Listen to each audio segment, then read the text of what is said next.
नमस्कार। मैं professor S Narayan Raju YouTube channel में आप सबका मैं स्वागत करता हूँ। गोस्वामी तुलसीदास द्वारा रचित श्री रामचरितमानस के अयोध्या खंड के विभिन्न पदों की व्याख्या की इस श्रृंखला में आज और एक पद की व्याख्या मैं करने जा रहा हूँ। अब तक राम राज्याभिषेक की तैयारियां आरंभ हुआ है, इसका आगे कैसे चल रहा है अब गोस्वामी जी के शब्दों में देखेंगे। सबसे पहले पद देखेंगे और इसके साथ साथ पद की व्याख्या। जो मुनीस जे ही आयुष दीन्हा, सो ते ही काज प्रदम जनु कीन्हा। विप्रसाद सुर पूजत राजा, करत राम हित मंगल काजा। सुनत राम अभिषेक सुहावा, बाज गहा गह अवध बदावा। राम सीय तन सगन जनाये, फरकहि मंगल अंग सुहाये। पुलक सप्रेम परस्पर कहहि, बरत आगमन सूचक अहहि। बै बहुत दिन अति अवसेरी, सगुन प्रतीति बेंट प्रिय केरी। भरत सरस प्रिय को जग माही, यही सगुन फलु दूसर नाही। राम ही बंद सोच दिन राती, अंडन ही कमट हृदय जे ही बांधी। यही अवसर मंगल परम सुनि रह सेवु रनिवासु। सोबत लक विद बढ़त जन, बारिद बीच बिलासु।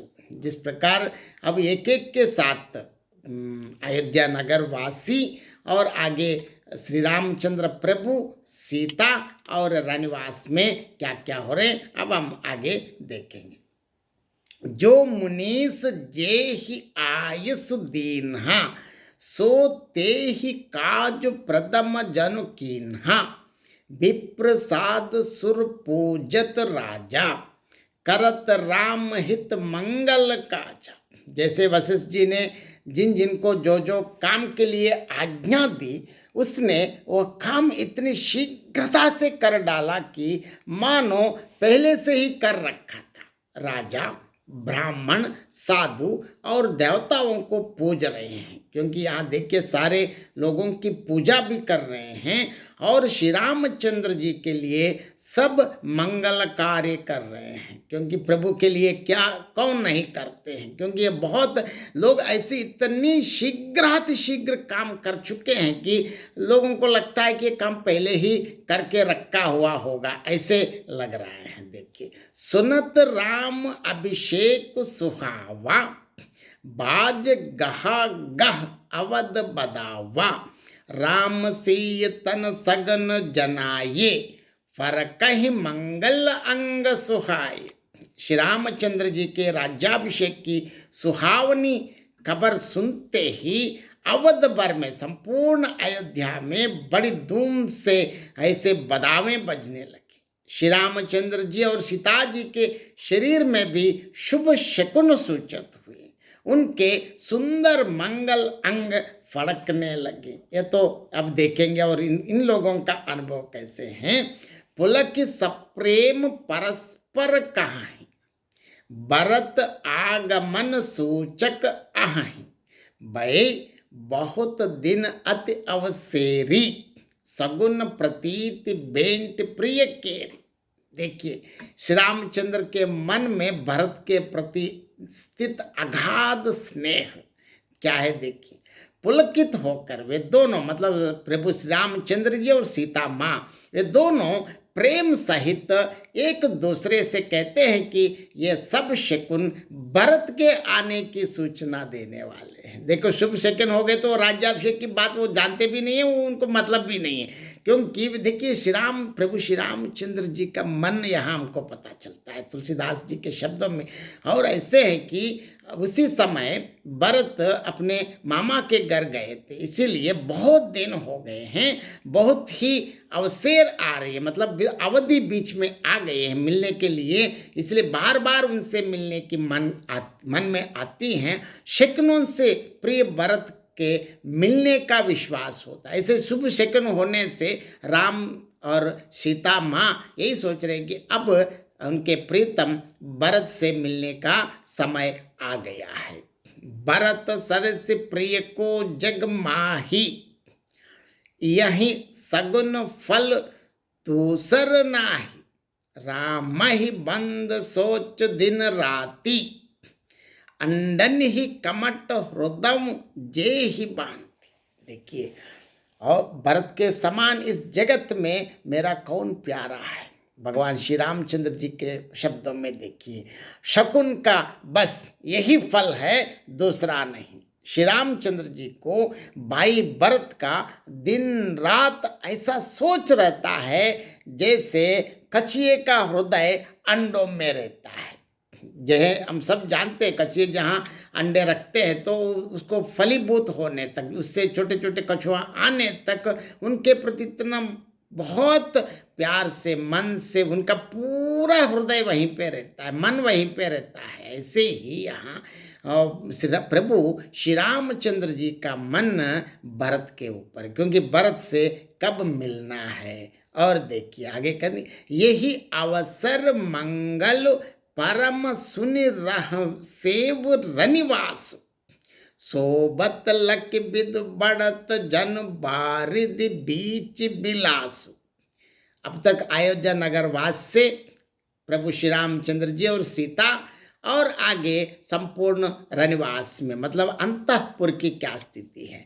इसी समय यह परम मंगल समाचार सुनकर संपूर्ण रनिवास हर्षित हो उठा। संपूर्ण अंतःपुर एकदम अभी पता चला है कि प्रभु श्री रामचंद्र जी का राज्याभिषेक होने वाला है। तो और इससे और क्या खुशी होती है, और क्या आनंद का विषय, और क्या संपूर्ण प्रसन्नता की बात तो और कुछ आई ही नहीं। ये सुनते ही जैसे चंद्रमा को बढ़ते देखकर समुद्र में लहरों का विलास, मतलब लहरों का आनंद सुशोभित होता है। हम सब जानते हैं पूर्णिमा के दिन जिस प्रकार तरंगे और ज़्यादा ऊपर उठते हैं। यहाँ इसका मतलब यह है कि तुलसीदास कहना चाहते हैं कि संपूर्ण अयोध्या के लोग राम के राज्याभिषेक की बात सुनते ही पूर्णतः आनंदमग्न हो गए हैं। और यहाँ इसका मैं और संक्षेप में दूसरा और एक बार मैं समझाने के लिए कोशिश करूँगा। मुनीश्वर वशिष्ठ जी ने जिनको जिन जिन कामों के करने के लिए आज्ञा दी थी, क्योंकि एक एक को एक एक काम दे दिया तो उसने उसको इतनी शीघ्रता से कर डाला कि मानो वो काम पहले से ही किया रखा था। राजा क्या कर रहे हैं, ब्राह्मण साधु और देवताओं को पूज रहे हैं और श्री रामचंद्र जी के हित के लिए सब मंगल कार्य कर रहे हैं। श्री राम जी के राज्याभिषेक की सुहावनी समाचार सुनते ही अवध भर में, संपूर्ण अवध प्रांत में बधाई के बाजे जोरों से बजने लगे।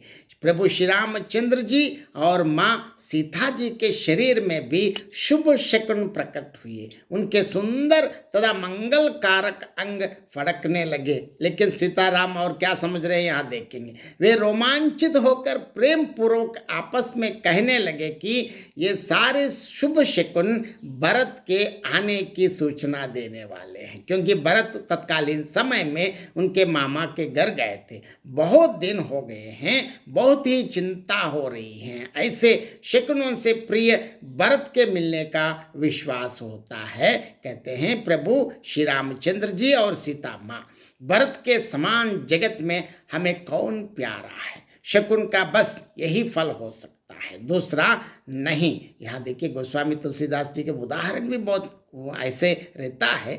जिस प्रकार कछुए का हृदय अंडों में रहता है, उसी प्रकार प्रभु श्री रामचंद्र जी को भरत का दिन रात सोच रहता है। और आगे कहते हैं, देखिए इस समाचार आगे और कैसे गए हैं। यही अवसर मंगल परम सुनि रह सेव रनिवासु, सोबत लक बिद बढ़त जन बारिद बीच बिलासु।